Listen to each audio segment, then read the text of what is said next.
नमस्कार. मालिकेच्या आजच्या भागामध्ये आपल्याला पाहायला मिळणार आहे की इकडे आता संजना, ईशा, अनिरुद्ध आणि अभि बोलत असतात. त्यांचं बोलणं चाललेलं असतं की आपल्याला गणपतीनंतरच आता हे घर द्यावं लागणार आहे बिल्डरच्या ताब्यात. तेव्हा अभि म्हणतो, पण आपण कोणीच हे सांगितलेलं नाही, अजून घरात कोणालाही काहीही याबद्दल माहिती नाही. त्यावरती संजना म्हणते, ते काम आपलं नाही, ते काम बिल्डरचं आहे आणि त्याची तो बघून घेईल, आपण त्याच्यामध्ये पडायची काही गरज नाही, असं संजना सांगत असते. त्यावेळेस आप्पा त्याचबरोबर यश तिथून जात असतात आणि इकडे ईशा म्हणत असते, म्हणजे मला लवकरात लवकर माझ्या स्वतःचा असा स्वतंत्र असा फ्लॅट मिळणार आहे. आणि ती भलतीच खुश झालेली असते, तिला खूप आनंद झालेला असतो. तिचं असं म्हणणं असतं की मला माझ्या स्वतःच्या हक्काचं घर मिळणार आहे. आणि त्याच वेळी आप्पा आणि यश तिथून जात असतात आणि त्यांच्या कानावर यांच्या बोलणं पडतं. आणि संजना म्हणत असते की कोणाला सांगू नकोस, घरात अजून कळू द्यायचं नाही, आणि आपल्या घरातल्यांना मॅनेज करणं हे काम बिल्डरचं आहे, त्यामुळं आपण काहीही मध्ये पडायचं नाही. बिल्डर त्यांच्याशी बघून घेईल, त्यांना कसं बोलायचं, त्यांना कसं कन्व्हिन्स करायचं. म्हणजे संजनाच्या नादी लागून अभि आणि ईशा मूर्खपणा करत आहेत आणि त्यांना साथ देत आहे तो म्हणजे अनिरुद्ध. अनिरुद्धला पण जराही वाटत नाही की आपण आपल्या आईवडिलांना, आपल्या मुलांना काय करतोय, त्यांच्याशी चूक करतोय, त्यांना फसवतोय. घरातल्या आपल्या सुनांना कोणालाही आपण सांगत नाही की आपण हा बंगला बिल्डरला दिलेला आहे, त्याला पेपर दिलेले आहे, त्याच्याकडून चेक घेतलेला आहे. या कोणत्याच गोष्टी त्याने घरात कोणालाही सांगितलेल्या नाहीत. इव्हन आता अविनाश आणि विशाखा यांच्याकडूनही NOC हवी आहे, तर ती NOC घेण्याचं काम ही मूर्ख संजना एका वेगळ्या पद्धतीनं करणार आहे. आणि आता आप्पांच्या कानावर ह्या गोष्टी पडतात तेव्हा यश आणि आप्पा यांना यांचा सगळ्यांचा प्लॅन कळत आहे आणि त्यांना दोघांनाही धक्का बसलेला आहे. ते दोघंही पाहत आहेत. आता यश आणि आप्पा यांना आता ह्या गोष्टी कळलेल्या आहेत. नक्की त्यांचा काय निर्णय असेल, ते अनिरुद्ध आणि संजनाला काय ऐकवतील, हे आपल्याला उद्याच्या भागामध्ये पाहायला मिळणार आहे. तर आता आपण पाहूया की नक्की गणपती बाप्पाचं विसर्जन होतं आणि अरुंधती संजनाची कशी लायकी काढते. इकडे आरोही आणि अनघा दोघीजणी पूजा करत असतात. दोघीजणी तिथे पूजा करत असतात, ती म्हणजे हरतालिकेची पूजा करायची असते. आणि घरात एवढं छान असं वातावरण असतं, घरातलं वातावरण उत्साही आहे, बाप्पा येणार आहेत, हा एक आनंद असतो. आणि त्याचबरोबर आपल्याला पाहायला मिळतं की तिथे कांचन असते आणि कांचन प्रत्येक गोष्टी अगदी व्यवस्थित सांगत असते. तर कांचन ही इकडे ईशाला म्हणते की तू पूजा करणार नाही आहेस का ईशा. अरुंधतीचं पण तेच म्हणणं असतं, परंतु इकडे ईशाचं असं म्हणणं असतं की नाही, तिला ही पूजा करण्यामध्ये अजिबात इंटरेस्ट नाही, हे तिने स्पष्ट सांगितलेलं असतं. आणि त्यावेळेस अरुंधती म्हणते, अगं असं नको करूस. तेव्हा ईशा म्हणते की नवऱ्याच्या दीर्घायुष्यासाठी ही पूजा करायची असते ना, मग मी का करू ही पूजा, असं तिचं म्हणणं आहे. कारण थोड्याच दिवसामध्ये माझा आणि अनिशचा डिवोर्स होणार आहे, मग ही पूजा करायची गरज काय आहे मला, असं सर्वांनाच ईशा सांगू लागते. तेव्हा घरातील सर्वजण तिला समजून सांगत असतात, तिला म्हणत असतात की असं नको विचार करू, अगं अनिश खूप चांगला मुलगा आहे. अरुंधती तिला वारंवार विचारत असते, मला खरंच सांग, तू खरंच ठरवलेस का, तू माघार नाही का घेणार, अगं तो एवढा चांगला आहे. कांचन पण म्हणत असते, अगं एक फोन केला तर एका फोनवर तो आमच्याकडे पोहोचतो, इथे आम्हाला सगळ्या गोष्टी सांगतो, आमच्याशी प्रेमाने वागतो आणि त्याच्याकडे माणुसकी असा मुलगा मिळाला नसता, असं कांचन पण समजवत असते. परंतु इकडे ईशाला मात्र ह्या गोष्टी जराही पटत नसतात. तिचं असं म्हणणं असते की आयुष्य जगण्यासाठी प्रेम लागत नसतं, पैसा लागतो, आणि तो पैसा त्याच्याकडे नाही. त्याला मी ऑफर दिली होती, आशुतोष सरांचे पैसे, त्यांची प्रॉपर्टी स्वतःकडे घे, आणि आजी पण त्याला ते देत होत्या, त्याने ती घेतलेली नाही. आणि नुसत्या प्रेमाने काही पोट भरत नसतं. आणि कांचन त्याचबरोबर अरुंधती म्हणतात की अगं चांगलं तो एवढा शिकलेला आहे, त्याचबरोबर गाणं शिकतोय, आज ना उद्या होईल ना सेटल, आणि एवढा पण तो वाईट नाही आहे किंवा अजिबातच त्याच्याकडे पैसे नाही आहेत असं नाही. परंतु ईशाचं असं म्हणणं असतं की नाही, मला ते नकोच आहे, मला काहीही झालं तरी ते नकोच आहे. कारण मला असं वाटतंय की जगण्यासाठी पैसे लागतात आणि आत्ता त्याच्याकडे ते नाहीत. मला लेविश लाईफस्टाईल जगायची आहे आणि ती माझी पूर्ण होत नाही. त्याचबरोबर आरोही, अनघा सर्वजण सांगत असतात परंतु यांना मात्र कोणालाच ऐकायचं नसतं. ईशाचं असं म्हणणं असतं की नाही, माझ्या इच्छा अपेक्षा ज्या आहेत ना त्या अनिशकडून पूर्ण होत नाहीत, त्यामुळं काहीही झालं तरी मी डिवोर्स देणार हे फिक्सच आहे. तुम्ही मला कितीही समजवा, पण डिवोर्सचा माझा निर्णय मी चेंज करणार नाही, असं स्पष्टपणे या दोघींना पण ती सांगते. आणि एवढ्यावर ती मूर्ख ईशा थांबत नाही, तर आरोही अनघाला म्हणते, तुम्हाला या घरातून मला हकलवायचं आहे ना, त्यासाठी तुम्ही हे सर्व करत आहात, असं ती बोलत असते. तेव्हा कांचन अरुंधती म्हणते, काय बोलतेस का तू प्रत्येक वेळेस? नाही, सगळेजण तुझं ऐकून घेतात म्हणून तू काहीही बोलशील का? एक गोष्ट लक्षात ठेव, तुझ्या प्रेमासाठी सर्वजण सांगत आहेत आणि चांगलं आहे. आता तुला लग्न करायचं नसेल तर नको, त्याच्याबरोबर राहायचं नसेल, डिवोर्सच द्यायचा असेल तर राहा. त्यावेळेस ईशा म्हणते की आई, तू मला सांगू नकोस डिवोर्सचं. तू जेव्हा डिवोर्स घेतला बाबांबरोबर तेव्हा तू आमचा विचार केलेलास का? आता तू मला परिणाम काय होणार आहेत हे विचार करायला सांगतेस. तू विचार केला का? बाबांना डिवोर्स देऊन दुसरं लग्न करायचं होतं तुला, तेव्हा तू विचार केला आहेस का? आणि तू मला सांगतेस, मला तर सांगूच नकोस, असं या बोलत असतात. त्यावेळेस अरुंधतीला खूप वाईट वाटतं. आणि तेवढ्यात आता संजना तिथे येते आणि तिची अक्कल ती बाजूला लागते. संजना म्हणते, तिला डिवोर्स घ्यायचा आहे तर घेऊ द्या ना, तुम्ही कशाला तिला आग्रह करताय? तेव्हा अरुंधती म्हणते की मी माझ्या मुलीशी बोलते, तू मध्ये बोलूच नकोस, तुला बोलण्याचा अधिकारच नाही. कारण माझ्या मुलीशी मी काय बोलायचं, कशा पद्धतीनं बोलायचं हे माझे मी ठरवेल, तू याच्यामध्ये येऊच नकोस. या भाषेमध्ये संजनाला अरुंधती ऐकवते. आणि अरुंधती म्हणते की काही झालं तरी ईशा, आम्हाला सगळ्यांना वाटतंय की तुझा सुखाचा संसार व्हावा, तू सुखात राहावं म्हणून हे बोलतोय. पण संजना म्हणते, तू डिवोर्स घेतला तेव्हा तुला सगळे समजवत होते, तू ऐकलंस का? मग तिला काय तू समजवतेस ना? तेव्हा अरुंधती म्हणते, मी डिवोर्स घेतला तो फक्त तुझ्यामुळं. आज मी डिवोर्स घेतला म्हणून तू अनिरुद्धशी लग्न करू शकले आहे, नाहीतर तुझी अवस्था काय झाली असती तुला चांगलंच माहिती आहे, असं अरुंधती संजनाला ऐकवत असते.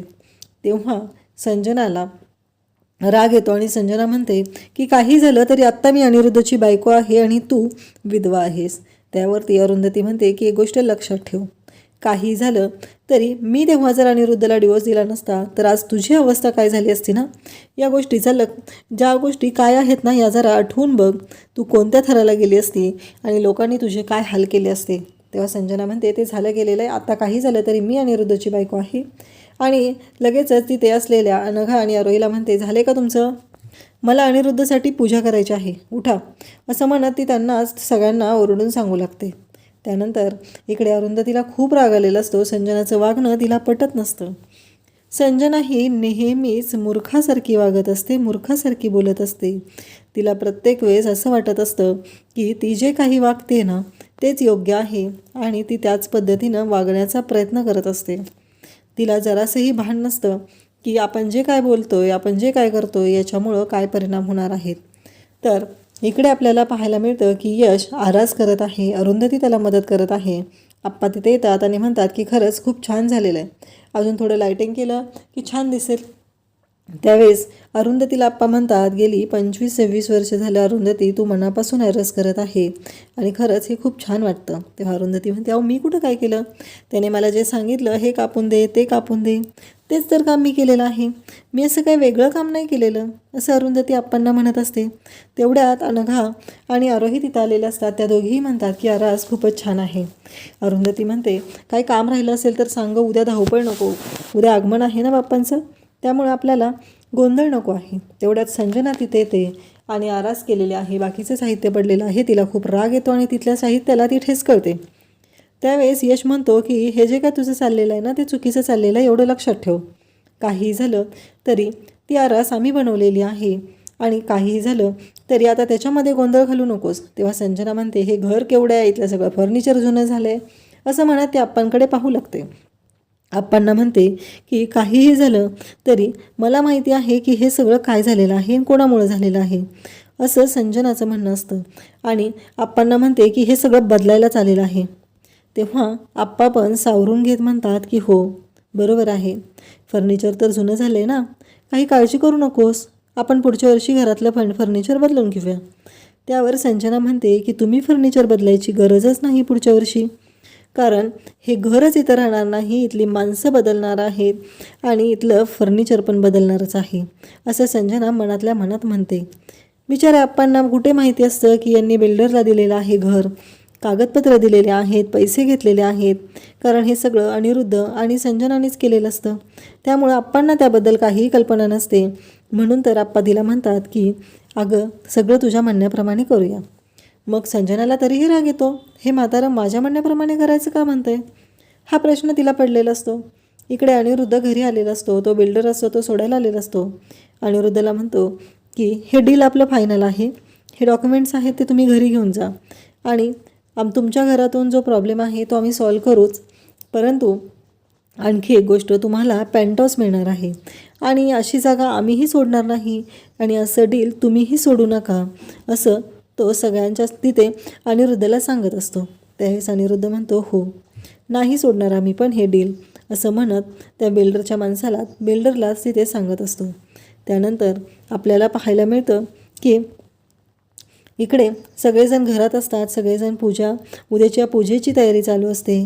नक्की कशा पद्धतीनं काय करायचं आहे या सगळ्या गोष्टी सुरू असतात आणि त्याचवेळी अनिरुद्ध तिथे येतो आणि यश, आरोही यांचं सगळ्यांचं बोलणं चालू असतं. यश आप्पांना म्हणत असतो की आप्पा तुम्हाला आणि आजीला यावेळेस मी सगळे मुंबईतले गणपती बघायला घेऊन जाणार आहे. त्यावरती लगेचच यश असं म्हणतो. त्यावेळेस अनघा आणि आरोही म्हणतात आम्हाला पण घेऊन येत चल. त्यावेळेस यश म्हणतो नको, एकट्या आजीला हँडल करणं माझ्यासाठी सोपं आहे, तुम्ही तिघी आला तर तुम्हाला तिघींना मी हँडल नाही करू शकत, असं यशचं म्हणणं असतं. तेव्हा मात्र आपल्याला पाहायला मिळतं की अरुंधती म्हणते जा की रे घेऊन यश, असं काय करतोस. तेव्हा अनिरुद्ध घरात येतो आणि म्हणतो काळजी करू नको, मी घेऊन जातो तुम्हाला दोघींना. तेव्हा यशला आरोही म्हणते बघ आम्हाला बाबा घेऊन जातात, आता तुझी काही गरज नाही आहे, नको नेऊस तो आम्हाला, आम्ही बाबांबरोबर जाऊ, असं त्या दोघीही सांगत असतात. आणि मग यश लगेचच अनिरुद्धच्या पाठोपाठ तो बिल्डर आहे तो येतो आणि म्हणतो की तुमची फाईल राहिली होती गाडीत. आणि मग अनिरुद्ध त्याला थँक्यू म्हणालेला असतो, तुम्ही छान अशी लिफ्ट दिलेली आहे, घरापर्यंत सोडलेला आहे, या गोष्टीसाठी अनिरुद्ध त्याला थँक्यू म्हणालेला असतो. आणि आता गाडीमध्ये फाईल राहिलेली आहे डॉक्युमेंटची, म्हणून ती फाईल देण्यासाठी तो तिथे येतो. आणि इकडे यश त्याचबरोबर अरुंधती या सगळ्यांना धक्का बसतो. आणि मग अनिरुद्ध त्यांना म्हणतो की मी तुम्हाला ओळख करून देतो, हा माझा मुलगा यश, हे आप्पा, असं तो सांगत असतो. तेव्हा मात्र सगळ्यांनाच धक्का बसतो, कारण तो बिल्डर आहे तो म्हणतो हा यश आहे का. तेव्हा मात्र कळायचंच बंद होतं की हा माणूस असं कसं म्हणतो, कारण जनरली कोणीही घरी आलं आणि तो असं म्हटलं तर आपल्या सगळ्यांनाच धक्का बसत असतो. आणि तशाच पद्धतीनं तो बिल्डर म्हणालेला असतो, म्हणजेच नक्कीच यशच्या जीवाला काहीतरी धोका असू शकतो, हे आपल्याला याच्यातून स्पष्ट होतं. तर अरुंधती पण काळजीनेच पाहत असते, नक्की हा माणूस असं का म्हणलेला आहे, हा प्रश्न अरुंधतीलाही पडलेला असतो. तो तिथून जायला निघतो. संजना पण फोन आल्याचं नाटक करते आणि बाहेर निघून येते आणि त्याच्याशी बोलू लागते.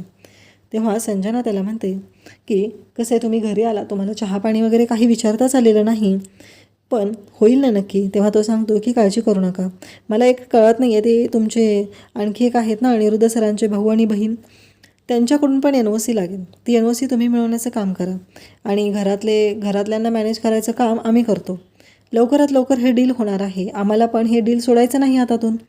पण आता इकडे संजनाला माहिती नाही आहे की त्या व्यक्तीशी ती बोलायला गेलेली आहे, ती व्यक्ती जी आहे ती आता कॅमेऱ्यात कैद झालेली आहे, म्हणजे संजना आणि तो माणूस बोलत आहेत हे कॅमेऱ्यात दिसणार आहे. त्याचबरोबर अनिरुद्ध पण त्या व्यक्तीशी बोलत होता, म्हणजे नक्कीच काहीतरी आहे हे यशच्या लक्षात येणार आहे. आणि इकडे तो संजनाला सांगत असतो की काही करून ती NOC मिळवून घ्या, जर NOC तुम्हाला मिळाली नाही तर पुढचं काम करणं अवघड होणार आहे, असं स्पष्टपणे त्याने सांगितलेलं असतं. त्यानंतर आपल्याला पाहायला मिळतं की आता देशमुखांच्या घरी बाप्पाचं आगमन होणार आहे आणि यश, आप्पा, अभि, अनिरुद्ध बाप्पा घेऊन घरी आलेले आहेत. अनघा, आरोही दोघीही छान तयार झालेले आहेत आणि दोघीही इकडे बाप्पाचं स्वागत करतात. आता बाप्पाची प्रतिष्ठापना करण्याचं काम ह्या वर्षी यश आणि आरोहीकडे आहे आणि आरोही आणि यश हे सगळं आनंदाने करत आहेत. आणि त्याचबरोबर अरुंधती तिथं आहे. सगळेजण खूप छान तयार झालेले आहेत आणि सगळ्यांचं खूप छान असं बॉन्डिंग आहे हे पाहायला मिळतं. पण याच्या मागे एक वेगळंच कारस्थान आहे हे मात्र लक्षात येत नाही. सगळेजण आनंदात असतात. आप्पा ज्या पद्धतीनं सांगत आहेत त्या पद्धतीनं यश आणि आरोही पूजा करत आहेत. त्याचबरोबर इकडे अनिरुद्ध सर्वजण तिथं आलेले आहेत. पूजा सुरू झालेली आहे. सर्व आनंदात आहेत. आणि त्याचबरोबर विशाखा तिथे येते आणि विशाखा आल्यावर सगळेजण विशाखाला म्हणतात, अगं काय झालं, तुमच्याकडे एवढ्या लवकर झालं का बाप्पाचं आगमन? त्यावेळेस ती म्हणते की नाही, यावर्षी आम्ही गावी गणपती बसवतोय. आणि मग तिचे सासू सासरे दोघंही गावी गेलेले आहेत. आणि ती म्हणते की केदारला महत्त्वाचं काम आलं, मीटिंग आहे, त्यामुळं तो येऊ शकला नाही आणि चिनूला पण आणलेलं नाही. तर आप्पा त्याचबरोबर कांचन म्हणतात की का नाही आणलंस तू, असं का केलंस, घेऊन यायचंस ना तेवढंच. त्यावेळेस ती म्हणते की अभ्यास शाळा नाही गं, तिच्या मैत्रिणींबरोबर ती बाहेर गेलेली आहे, हे सर्वांना ती सांगत असते. त्यानंतर आपल्याला पाहायला मिळतं की सगळेजण खूप खुश असतात. संजना म्हणते करा करा, याचवरती एवढ्या आनंदात याच वर्षी हा आनंद तुमच्याकडे असणार आहे. पुढच्या वर्षी गणपती वेगळे असणार आहेत, प्रत्येकाची लाईफस्टाईल वेगळी असणार आहे, प्रत्येकजण वेगवेगळ्या ठिकाणी असणार आहे. त्यामुळं हा देशमुखांचा जो आनंद आहे तो काही मी टिकू देणार नाही, असं संजनाचं म्हणणं असतं.